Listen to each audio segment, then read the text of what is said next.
Hello YouTube, Liverpool fan in Japan here, the Miyazaki man Sai. We're building up now to the Manchester United versus Liverpool match at Anfield this weekend. Let's do them in proper. But before we get to that, I'm delighted to be joined today by Dublin's finest, DAVES LFC Chats. He's joined me on today's episode to preview the Manchester United match, telling all about tactics, strategy, the upcoming transfer window, what to expect, a bit of history about Liverpool, a bit of history about himself, his love of making content for the LFC fans, and a bit of insight into development on the stadium works at Anfield as well. If you like that kind of thing, make sure to give his channel a like and subscribe as well. And if you enjoyed this video, make sure to smash that like button as well right now, because we got lots of content coming up. This is from an LFC to LFC fan perspective. We've also got a Manchester United perspective coming up very soon. You don't want to miss it. Really interesting to hear the expectations coming up to our sacred ground. Without further ado, let's get on with the show. Hello YouTube, welcome to Liverpool Fan in Japan podcast. I'm delighted to be joined by DAVES LFC Chats. How are you doing, my man? I'm absolutely fantastic here in Dublin. It's a week to Christmas, and I'm a happy man drinking a cup of coffee here. Good stuff, good stuff. Yeah, I know. We've got a big fan base, big Reds kind of representation in Dublin as well, right? How's the local scene over there? Yeah, Ireland. Well, I mean, the Europa League final is in Dublin Yes. next year, so I mean, hopefully Liverpool are in it and win it. But Liverpool, it's mainly Liverpool United in Ireland. Fan base huge, always has been historically. Probably now more Liverpool than even United, but there's obviously a spattering of Arsenal, Spurs, even my mate's a Coventry City fan, Oh, wow. But it's mainly Liverpool are humongous over here, humongous. Yeah, no, makes sense to me. And obviously, we're hot favourites for the Europa League. We had some teams come down from the Champions League down, but Man United didn't make it. Newcastle didn't make it. I think the best of that lot is maybe AC Milan or Benfica or someone, right? Crazy. I tell you what, United not making it, we'll probably talk about United in a few minutes when we're playing them on Sunday, of course. And Newcastle didn't make it either with all their money. You know what I mean? It's not as easy as people think. We'd like to be in the Champions League. Don't get me wrong. The Champions League is the pinnacle competition. Sure. But Europa League and the final being in my hometown, Dublin, is all eyes on Europa. And we're into the last 16 now, which I don't think we go near it till March, which is a great plus for Klopp. He can just park it, relax, concentrate on League Cup, FA Cup, of course, and Premier League, which we are top of, which is wow.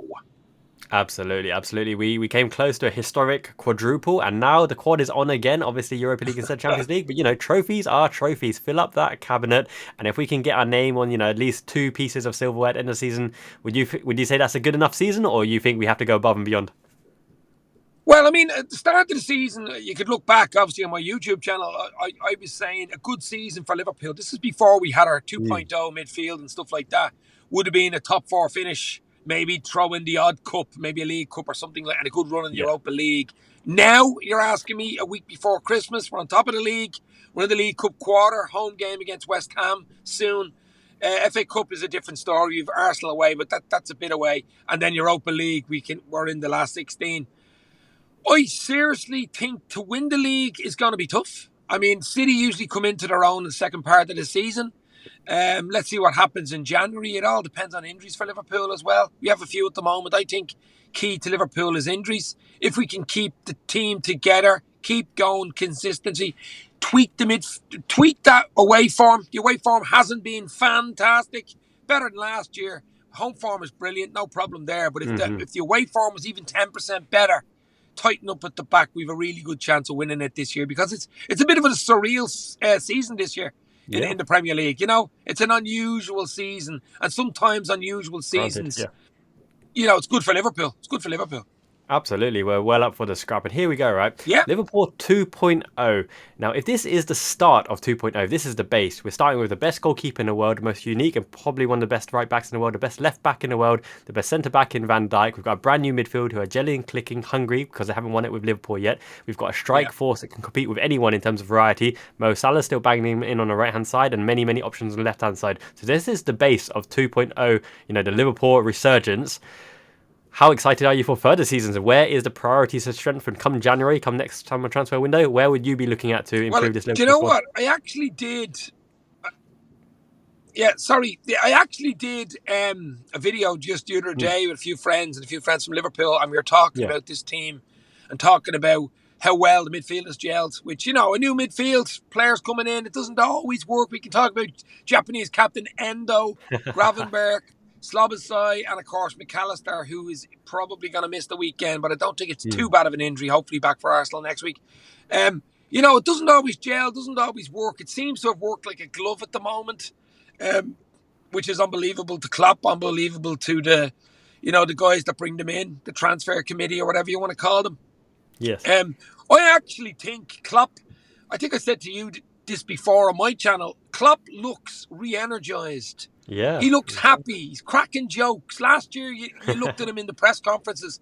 He wasn't that happy, was he? He looked a bit down on himself. He looked revitalised and ready to rock. And I wouldn't be surprised, even though he's here till 2026, he might extend it.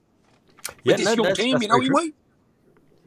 That's very, very true. See this project out to the end. And I'll tell you what, right? So this is something that a lot of media and a lot of people talk about, the new midfield needing time to gel. But actually, the inverse is actually true. So Klopp sees these new players in and around training every single day, what they're capable of, what they can do to establish themselves, the connections, and the chemistry gets built in training. But what the opposition don't see is the opposition know what Henderson is likely to do, know what Fabinho is likely to do. They've seen them week in, week out in the Premier League. But these new players coming in, you kind of have a vague idea what they're going to do, but you really can't account for what they're really going to do on the pitch and the new combinations and new chemistry. Yeah. So the opposition will find it very hard to deal and build a new strategy to counteract the new personnel in Liverpool as well, right? That's a wild card, the X factor there. Yeah, look, as I said a few minutes ago, I mean, it doesn't always work. You know what I mean? Look at United's transfers over the last few years. You can spend Chelsea. You can spend all the money you bloody want. You have to have a strategy. You have to want. Liverpool seem to be doing really well. I mean, to get slagged, FSG gets slagged over it and have in the last 2 years, not spending enough, not doing this, only waiting for the right player to come along, the right profile type of player. But that's exactly the way you should do it. It's no use panic buying players just because they're available. You know what I mean? You have to have the right temperament. It has to fit like it's actually like a piece of jigsaw. That's what Liverpool do, a piece of jigsaw. 95% of the time it works, which is an unbelievable hit rate. It very much is, and I guess that's the key word, their temperament, because one of the things I think is the key success to our recent success and also our future success is the fact that they've really scouted for the personalities. They fit in, they really have that unique rapport, that family feeling. And what I really find is even the players on the bench like Harvey Elliott or Curtis Jones or even Adrian San Miguel, all these players, right? They're actively supporting the players on the pitch. They want them to do well, want to make a difference. They're not waiting for someone to fall down or drop in form and take their place. Everyone is really going in the same direction, got the same vision, and it's like a family unit. Behind the scenes, all that Liverpool exclusive stuff, the charity work, the game shows, the footage, they look really happy, and you don't see that at Man City or Chelsea or especially United, right? They don't have that family-like feeling. Do you know what? I'm going to put an analogy in because it's this time of the year. I mean, Klopp is like Father Christmas. And the players are like the elves. They're all working for each other. They're all working for the big day. And the big day is next year in the Premier League, of course. The Premier League to win the trophy, or maybe even Europa League as well. So, I mean, that's the type of thing. He's like a father figure. We all know about the famous Klopp hug. I'd love one of them. I'm sure you probably would too. One day, but for that sure, analogy, he calls them my boys, doesn't he? He calls them my boys, like his sons type of thing. So it's unbelievable. Yeah, no, it's true. It's true. 3 things that I've actually got to do eventually when the channel blows up and gets big enough and Liverpool fan in Japan, gets invited to Anfield, back to Anfield one day. I've got to get a Klopp hug. I've got to play a chess match against Rafa Benitez, and I want an exclusive interview with Waratu Endo-san as well because he's my boy. So they're the 3 things on my bucket list to achieve. That shouldn't be any problem. Yeah, no, big aspirations. But what about yourself? Anything that you is on your bucket list for the Reds to actually do? See a European final? Are you going to the Dublin final? That kind of thing? Well, I mean, if we get to it, we have to get there first, don't we? It won't be that easy. Yeah. But I mean, to win it in Dublin would be unbelievable. It'd be like a home game. Yes. So, Rudd, it'd be like a home game for Liverpool. There'd be no doubt about it. But it would be so hard to get tickets. It'd be so hard to get tickets. But you never know. Let's get to the final first. I'll be all over it like a rash if they get to the final because the stadium isn't far from me, maybe 5 miles away. So it'd be unbelievable. But I got to get back to Anfield too early in the new year because there is nothing like even standing outside Anfield before the game, say an hour before the game, the buzz, the atmosphere, absolutely, the electricity. That even does it for me. Whether you even get into the ground or not, it's the electricity around the ground. Match day experience. Yep. No, I hear you. And in terms of actually the Liverpool squad to face the Manchester United squad, never before have I seen so much build up in terms of us expectation of us thrashing them, absolutely doing one of them. But they've got injuries, they've got suspensions. Obviously, Bruno Fernandes purposely picking up the yellow card. Yeah. But I don't think it might be as easy as people imagine, because they might be sitting back, Yeah. they might be keeping it tight, waiting for a counter attack. What's your kind of view of how this game's going to turn out? Yeah, as I said, I did a video the other night talking about it with a few lads, and I said, I talking about 7-0, 5-0, 4-0. We've had some ridiculous aggregate scores against them at Anfield in particular, and I think this will be a tight affair. I think this will be something like a 1-0 or 2-1 affair. Now, I think Liverpool on the day at home, Anfield, it'll be rocking an extra 7,000 fans in the Anfield Road stand. So it should be an unbelievable experience. A week before Christmas, in red, the famous dreaming of a red Christmas. So as far as I'm concerned, I think Liverpool, if they turn up, pick the right team, we'll beat them. But as you said, I think it'll be a lot harder than what people are making out. I think you can fall into a false sense of security, and say we're going to hammer them 5, 6, 7, 8. You hear people on podcasts and stuff. Football's not as easy as that. Football's not as easy. But I think Liverpool will win. Liverpool will win. That is the important thing. That is the important thing. And if you were to sit in the Manchester United dugout, hat on the other end, what would you say is Manchester United's best chance of harming this Liverpool team or getting something at Anfield? Where can they hurt us with the squad, with the tactics? What can they do to us? That's a very hard question to answer. As you said, there's a lot of injuries. Bruno Fernandes is missing. I don't know whether that's a good thing for them or not. It could be. He hasn't. He's not a captain for me. He doesn't do it. I think Harry Maguire, there's a good chance he won't play. I think Luke Shaw won't play. I just think Liverpool have got to play their game. We're at home. We're the home team. We're the ones who got to turn up in front of our own fans. If we play to even 90% of the level that we know we can play, and our home form has been good. Okay, we've left it late in certain games. The atmosphere should be electric, should be ridiculous. There shouldn't be anything to do with that. But I think it's more about us, my friends. I think it's what we do on the day, the team, the preparation. We have a game tonight in Europa League, but we know it's going to be under 12s against Union San Gua. We'll play young lads in that, which is great to see, because we just did not want to get an injury. I don't know whether you remember a few years ago, Jota went away. I remember. Played against Midfield. Yeah, and he got that injury, and we were all going, why the hell did he even play? Why did he even go on the plane? It was a dead rubber. So Klopp seems to have heeded that. The likes of Salah, Van Dijk, Trent, Alisson didn't even get on the plane, which is great news. But yeah, all eyes on Sunday. I think it's what Liverpool do. I think is the key. What Liverpool do. That's the key for me. Yeah, no, I'd go along with that. And actually, the reason why I'm particularly confident on this particular fixture and this particular lineup is because when you look at head-to-head and what the Manchester United squad are looking to do, so Rasmus, Højlund, physicality, running the channels, etc., but he's not faster than Van Dijk or Konate. He's not going to beat them in the air for physicality. And you look at set pieces, if Harry Maguire is out, we've been deadly on set pieces, and Man United have been absolute pants on set pieces. Harry Maguire is their stalwart for clearing everything in the air. They don't have him, so who do they got? Johnny Evans, who's ancient, and then Varane, who's not, the best in the air, and then you're going to have like Salah against Reguilon or Dalot. And that's a complete mismatch there as well. And then you look at the middle of the park, right? You've got Szoboszlai who can break the lines. You've got Waratu Endo, McAllister may or may not make it, Gravenberch, Curtis Jones, Elliott as well. Who are they going to be up against? It's going to be Kobe Mainu, potentially. McTominay, who's their biggest threat. Scott McTominay, their biggest threat. And then, defensive midfield, it'll be Amrabat or someone like that. That's a complete mismatch again. So when you look at the lineups head-to-head and what they're looking to do, it's really, really optimistic. Like, I would go for Liverpool 4-0 just on the basis that if we do crack one, they need to get one back. Another two will come. And if we do get 3-0 in the first half, we're going to drop off, take it easy, relax the legs, tiki-taka, ole, maybe one more in the second half. I'm going to go with 4-0. Wow. Do you know what? I keep saying it. I take 1-0. I just want to win the game. I just want to get it out of the way. Yeah. I don't usually I did enjoy the 7-0 back in March, and I did enjoy the 5-0 in Old Trafford a few seasons ago, and the 4-0 and all this. But as I say, Liverpool United are the huge fan bases in Ireland, and if you lose that game, it is like being in Liverpool. It's not a good day the next day in work, that type of way. Oh, it's not a good week. For me, it's all about points, me, and prizes. It's points, me, and prizes. It's about winning the game first. We can do all the lovely stuff and have 90% possession and 400 shots and beat them 7-8-0. That's beautiful. That's the icing on the cake. I just want a slice of cake. I just want the 3 points, baby.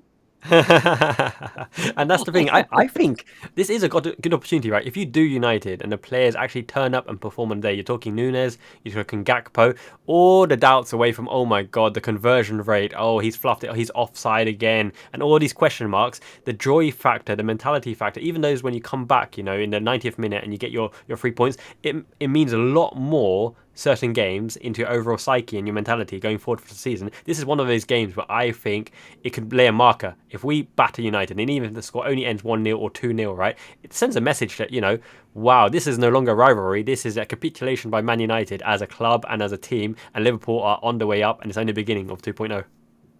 I don't know whether you heard, but as I was driving in here today, there was a thing on the radio, a rumor mill going around that the new United takeover, that was one of your man was talking to Graham Potter about a possible job at Yes, United. Ratcliffe and Graham Potter. Did you hear that? I heard that. Yep. Former Brighton, didn't work out at Chelsea. He's probably more of a yes man than Ten Hag. Ten Hag wanted full infrastructural control, but the thing is, it's almost like, right, so there isn't the great batch of managers currently available. It'd be very hard for him to get De Zerbi. I think Frank is a good one at Brentford as well. And Postecoglou could be playing attacking football. But I like him. They're good, but I don't think they'll be easily tempted to this current United project. It's almost like the one after the next manager is the one who you'd really put the pressure on to perform. Because this Graham Potter would be more of a stability manager to come in for maybe 18 months or something like that. Steady the ship, stop the leaks, you know, get it out of port, onto the open ocean, then bring in a manager to hopefully for them take them to some beautiful paradise island. Yeah, but could they really do that? They put so much backing behind Ten Hag to bring his type of player, only for him to turn around and say, I can't replicate Ajax style, even though he has many Ajax players, many Eredivisie players, or players that he knows, you know, the game inside out, that played under him, Mason Mount, Alessandro Martinez. He can't even play Donny van der Beek, even though he's crucial for his Ajax side, breaking lines before. So, and you got to pay him big compensation as well. And, you know, a new revolution, and putting Graham Potter in charge there, who will want to bring his own staff, his own players. It's not a good time at United. They need new stadium. You won't see any tears falling from me, I can tell you. There'll be no tears falling out of my eyes for United in the doldrums. You know, I've had enough of it, and you've had enough of it back in the 90s under Ferguson and the early 90s when they were winning everything. They're absolutely, you know what I mean? No crocodile tears from me. No, for sure. No Guardiola crocodile tears on Aguero leaving on this channel, for sure. And coming back to like the Liverpool kind of content creation and media area, what do you think Liverpool fans actually look most forward to in terms of kind of the YouTube videos, content creation? Are they looking for feel-good factor? Are they looking to moan, bitch, whine and complain? Are they looking for highlights of players? What do you think garners the most attention, actually has the most impact to the fan base? I'm not going to be funny here, but especially when you're doing badly, I don't know whether you've noticed, a few years ago when Arsenal were doing really badly, Arsenal Fan TV, the big channels, the big fan channels would get clicks, would go viral, would get millions of subs and all. Mark Goldbridge with United as well, and there's other ones, United Stand and Flying Pig and all these type of things, where moan and scream and bitch. Yeah, that's not my style. You know what I mean? I'm only doing this as a hobby. They do it as a full-time thing and probably need the clicks, need this, need that to actually generate money. And, but for me, it's a bit more, you're very analytical. I've been watching you for a while now. Very good, very clean-spoken, easily understood, that type of way, and know your stuff. But there's a lot of fan bases, even on the Liverpool side as well, that just moan, bitch, cry, give out about last-minute winners. You know what I mean? I'm like this, what? Yeah. Giving out about last-minute winners? And so for me, it's a bit of fun, bit of electricity. It's a hobby. Whether I'm at the game or not at the game, it's just about Liverpool winning. I'll support Liverpool even if they lose. I'm supporting Liverpool since the mid-'80s. Absolutely. No, I completely agree with you. Like, it is a very emotional fan base, and a lot of people are, very heart on their sleeve, and they can't understand simple things. They almost like the mentality that we deserve, we're entitled to win every single match. We should be stuffing the lower league teams 5-6-0. We should have the best striker. We should have the best defensive midfielder. It doesn't matter. We pay 80-100 million for him. Doesn't matter. Get the best name on the team sheet. He goes in the FIFA Team of the Year, or all that kind of stuff. But actually, as you mentioned, I'm more interested in how how the mechanics work behind building that team, building that squad, building that ethos, what they're trying to do on a pitch, what they're training for every day, right? People don't understand they're doing certain things in training to improve themselves as a player, improve themselves as a function in the team. And that's what I really enjoy, because you see the hard work get replicated on the match day, and it's almost like a story, right? Because you're not controlling the whole narrative. The opposition change tactics, change coats, nullify you, make you play bad. It's not just because you're shit and you're playing bad or you're having a bad day. The opposition are actively doing stuff to affect you, and you've just got to one up them, and then whatever the end result is, it's probably deserved, right? But I mean, it's probably like a game of chess. I mean, the whole season could be like a chess game. You know what I mean? And I mean, like you play chess. I used to play a bit of chess myself, but I wouldn't be a good game of chess player. But like that's what I mean. So I mean, you could say Klopp's a grandmaster, I suppose, at this stage playing chess. But the whole game analogy of a 38th season, you throw in league games and cup games, and you could get up to nearly 60 games. You know, late 50s. Yeah, it's like a game of chess. And if you make the wrong move, you lose the game, and you go off the rails. You know, sometimes it's not in your control. With injuries and stuff like that to key players at key times. But I like it, as you said. I like the whole season.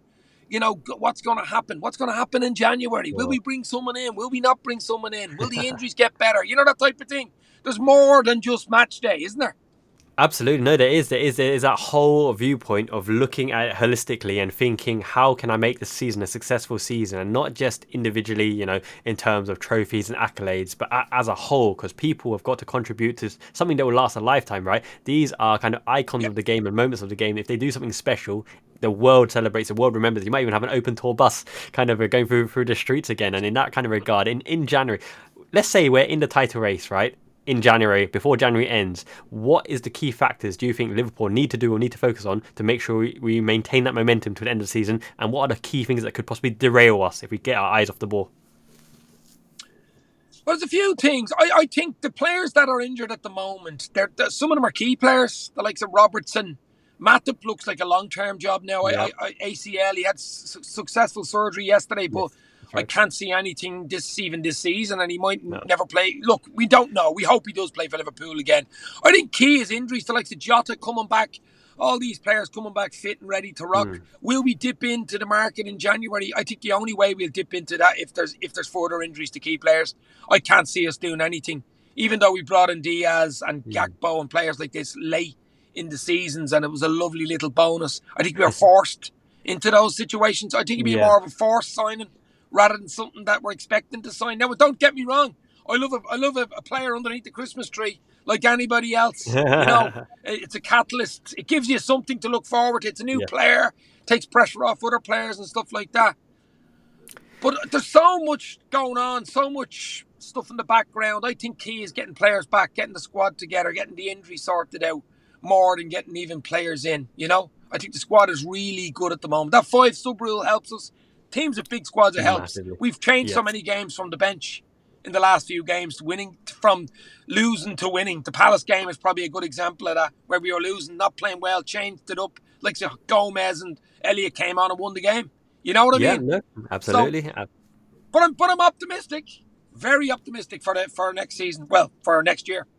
Yeah, no, I agreed, and I think there's 3 points in the January transfer window which could force into the window. As you mentioned, the key one is injuries, right? If there's an injury to a key personnel, and remember that the AFCON, so Salah is off as well, and then Endo is off to the Asia Cup as well. If there's a key injury that facilitates us not being able to deliver, you know, Klopp's strategy or formation or something, he might dip in to pick something. But then again, they've got to adjust to the system. They've got to get used to the tactics, the intensity of the Premier League, gel with your colleagues as well. And all eyes will be on them if they don't, you know, perform from day one. So that's why the talks of Andre Trindade from Fluminense are a bit, for me, premature. Because if Klopp has a choice, and this is Klopp's choice, right, between a fit Thiago again, who's coming back from injury, and Andre to change a match, he's always going to go with Thiago to start a match. It'll always be Thiago again. So Andre is that bit part player who you're hoping can land on his feet. But he's had a long season and he's barely had any rests, and he's going to play in the Club World Championship, I believe, as well. So that doesn't make sense to me. The other one is if there's a long-term player that Klopp has highlighted, like a Joe Bellingham or someone, who people poaching him, people going for him, and he's going to leave in that window,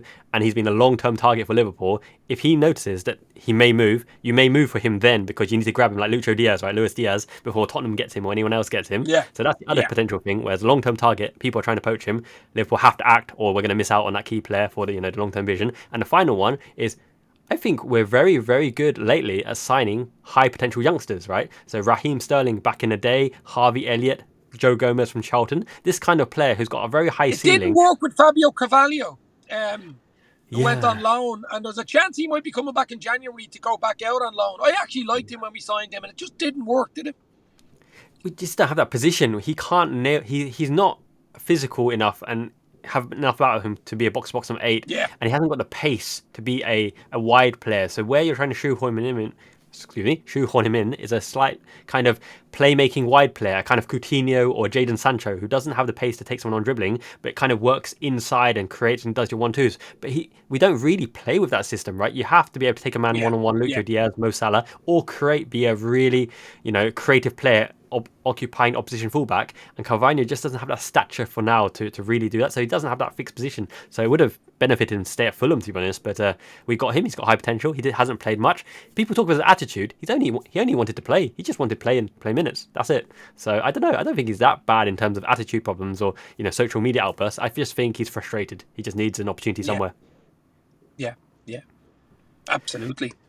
Yeah, but all things good. It's every time we go into a big match now, it's really full of optimism. Everyone's really, really excited. The only big kind of worry at the moment is Arsenal. FA Cup and Arsenal in the Premier League, right?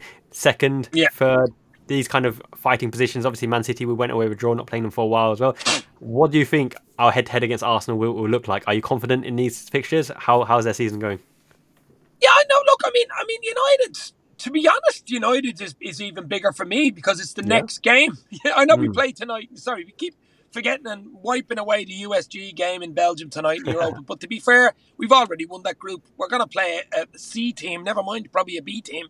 So I'm not even really worried about that. Let's just get a result there and come home on the plane and get ready for United. But sure, Arsenal's become a bit of a thing. With Arteta and stuff. They're a really good side. I have a few Arsenal fans. But we've got to beat United before we go into the Arsenal game, because it's no use getting beaten or drawn against United and then you go into the Arsenal game, even more pressure. We've got to keep that Anfield roaring.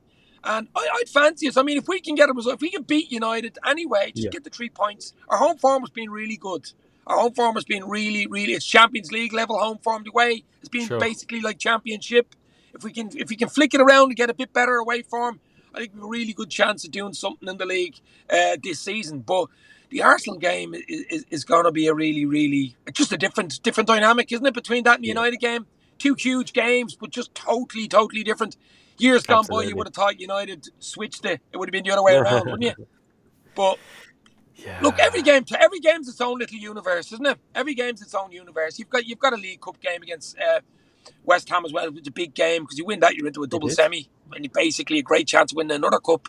So the little universes, the little multiverses, as we call them in the Premier League and in football, the football world. I mean, we just take it day by day. I don't like going too far ahead. I like taking it bit by bit, and I'm sure Klopp does too. Let's get a result tonight. All eyes on Anfield, and let's go.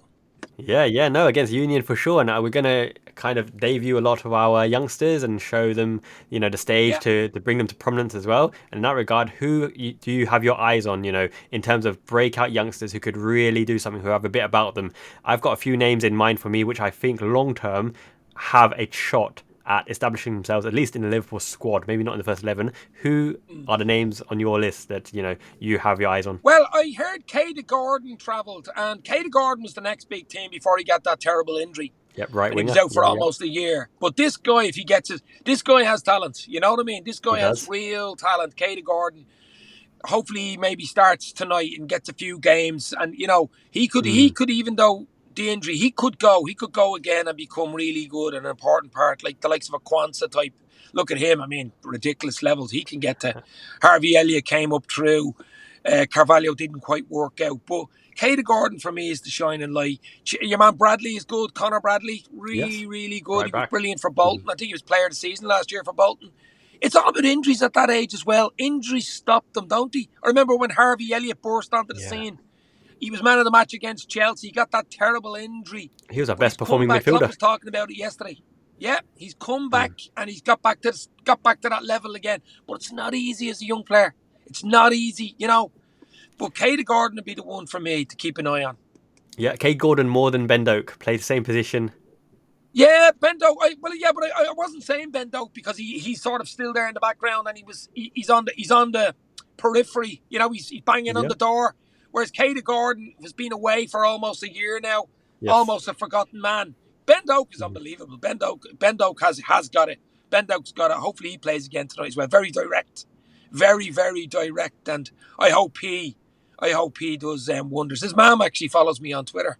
Oh, good network there. I like the connections there. What about Troy Ignoni or Bajcetic, your midfield stars, the ones who are looking to break out? Stefan Bajcetic, Troy Ignoni? Yeah, well, Bajcetic just basically did break out, didn't he? I mean, at the end of the day, until he got that terrible... He's grown as well. He's a young lad, so he's not going to be rushed. But I mean, he has everything, doesn't he? Bajcetic, yeah, he has everything. But no, they have made it for me. Just get over their injuries. He's okay. The likes of Ben Doak and stuff. It was just Katie Gordon because of his bad injury. Can he get back to the levels that he was shown before the injury? That's the key to me, you know? Yeah. No, I think so. What really sets some of these particular youngsters out for me is the mentality and the confidence themselves. Like, for example, Harvey Elliott, Curtis Jones, they always knew the level that they can achieve to, and they're aspiring to. They're not like, will I make it, or overbearing themselves. They just know their quality. They got technique, they got talent, and as long as they work hard, they'll get there. And similar kind of Cade Gordon, right? Cade Gordon, you feel as though he knows he's got the ability and the talent. He's just plugging away, getting his opportunities. Yeah. Similar to Ben Doak. Ben Doak's fearless, will drive at you, will run at you. Even in training, he must be doing the same kind of thing. Bajcetic is a cheeky chappy. He's got arrogance and confidence, which you need in that kind of position, because he doesn't care who he's up against. He'll try to turn you. He'll try to do you in. He'll try to take your legs away. Yeah. And it's just that kind of game arrogance that you need alongside technical capability, a bit of luck with injuries, and just following instructions. Like, you remember, obviously, Gerrard's cousin thought he was a world beater at that age, wanted some starts, and he just listened to bad advice, and he just didn't have the mentality to work hard and succeed. He wanted everything right now. And I don't think, those kind of players just won't do it. Like never Morrison, make it at a big, huge club like Liverpool. It's all about peer groups and who's behind you, your family. You've got to have the right base behind you. Bellingham seems to have had a decent base behind him. We would have loved him at Liverpool, but I mean, look at him at Madrid now. I mean, it's just different level. It is, so important. That's what I'm saying. Have your mum or dad or whatever, guardian, whatever it is behind you. Make the right decisions. Don't rush into things. Head on your shoulders. No messing. That's huge for footballers nowadays, because they're basically, not all of them, but most of them are millionaires going around driving big fancy cars and stuff like that. Yeah. It's true. Shaquille O'Neal said the same thing, like his kids were going into Tesla and all these kind of shops. It's like, boy, what are you doing? Get your ass in Honda. It's like, you're not made yet. You need to make your name for yourself. You need to build up, your credibility, your reputation, and then those things will naturally come to you. And that's the thing. We have a great kind of leadership in Liverpool. You're looking at your Van Dijks, previously with Milners, with Hendersons. Klopp leads from the front as well. They care about the people, the person, not just the footballer. You look at all these kind of role models. Mo Salah, first in, rock hard. Salah Elliott. It's like a father, exactly, or it's like a big brother, younger brother type of thing, Mentorship, and even then, right? Szoboszlai and Trent Alexander-Arnold. Who would have thought that Szoboszlai is so much younger than Trent Alexander-Arnold, for example? Yeah, I mean, no, but you need that. I mean, it's like school. I don't know whether when you're in school as a kid, you always make friends with certain people and you hang around them in the schoolyard type of thing. That's what that mentality at Liverpool, as you say, it's like a band of brothers type of thing. They're like brothers, and I think that's important for a long season. We're all in it together type of thing. You know what I mean? That's it. The players are in it together. We're in it together as content creators, and obviously Liverpool fans and Red Networks. And guys, I mean, everyone's going to enjoy this week. We've got a game in the Europa League, dead rubber, but no, it's a chance, a stage for the youngsters to shine, and then bring on Man United at Anfield. Let's do them hard days. Let's go. You'll never walk alone. The Reds onwards and upwards. Go, what 11 would you pick? Considering there's no more injuries, for Yeah, the yeah, no, United this is game. very, very interesting, very interesting. So Allison speaks for itself. So does Trent. Trent will probably invert into a double pivot and a bottom. Simicast left-hand side. Van Dijk and Konate don't take any risks. Potentially, he might put Gomez, but I think Gomez has been a good contingency from the bench because he offers so much coverage. Yeah, Number 6, yeah. I'm going to start with Waratu Endo because I think this is a game for him to shine as well. Of McTominay of will not get course past you are. Endo. He has to start. It's going to be, if it's not McAllister, right, then it's either Curtis Jones or Endo in the number 6 position. It's going to be Waratu Endo. Soberslai's banked on the right, number 8. The left number 8 is the most tricky position to predict. So you've got Curtis Jones, Gravenberch, and Cody Gakpo. Now, if everyone was fit and in form, he would pick Curtis Jones because of his ability to retain the ball anywhere and unleash Lucho Diaz to wreak havoc. Gravenberch, recent vein of form, been starting a lot, but hasn't really been making a huge impact. But against Man United, which will be a bit more of an open game, I think Gravenberch is going to be on the bench. Curtis Jones is more likely to start. But saying that, Cody Gakpo, I think, has a huge chance of starting this at left number 8, just because we have such a powerful bench that if we do need to change the system, change anything, then we can do. But if you start Gakpo from the start, Gakpo and Nunez causing havoc with Lucho Diaz and Mo Salah, in the big games against Manchester City, he sometimes plays Jota, Firmino, Mane and Salah, all 4. So I'm going to be bold here and say Gakpo left side of number 8, Lucho Diaz left wing, Mo Salah right wing, Nunez up front. Go for the throat from the kickoff. He'll go straight for it. Gakpo, anything dropping in and around the area, Gakpo shoot, Soberslai shoot, under the cosh, round them in, set pieces. Without Harry Maguire, let's do them in as well. If it doesn't work, Curtis Jones comes on for Gakpo. But I'm going to go with that starting lineup. What about you? Well, I'll tell you, I can't say no to that. As you said, I think the big question was whether Curtis Jones starts or not. Being a scouser and stuff like that, you know, I think Curtis Jones travelled tonight as well. It'd be interesting to see if he starts tonight. I think if whoever starts the game tonight doesn't start on Sunday, even though you'll only have a few players there, you know, a few senior players. But if Curtis Jones starts tonight, I don't think he starts on Sunday. The other thing is, before we go, we have to mention Mohamed, the King of Egypt, with 200 goals, 150 Premier League goals. We have to finish on the King of Egypt. I mean, King, yes. You'll only know how good this player was. He's a legend. Yeah. You'll only know how good he is when he goes. When he leaves, no, you know absolutely, what I mean? absolutely granted. Yep, and if you're following like one of the best players of all time, Lionel Messi, for example, you know, you're losing the kind of rapid legs, but you never lose the game intelligence, the brain, the playmaking ability, everything around him. Salah can reinvent himself and last at least another 5 years at the top level. He will break a lot more records because he's breaking lots of records at the moment. Yep, absolutely. Running down the wing, our king, Egyptian king Mo Salah, he'll score on the weekend. Confidence. No. I'll tell you what, I think I'll leave it on a lovely little Christmas song, being a red Christmas. You know, I do like a red Christmas. I'm dreaming of a red Christmas, just like the ones that Anfield knows. That's what I want. Man. Look, we're in a great place. Happy Christmas to you, all your friends, all your Reds in Japan, worldwide, of course. You'll never walk alone. I'll talk to you soon. Keep doing what you're doing, my friend. Absolute legend. We'll talk in the new year. Enjoy your Christmas with your family. Stay safe. The legends continue. Cheers. You too, my man. Domo arigatou gozaimasu. Matane. See you in the new year. Take care. Have a great time. And we'll speak soon, Dave. Absolute legend. Peace. You never walk alone. Cheers.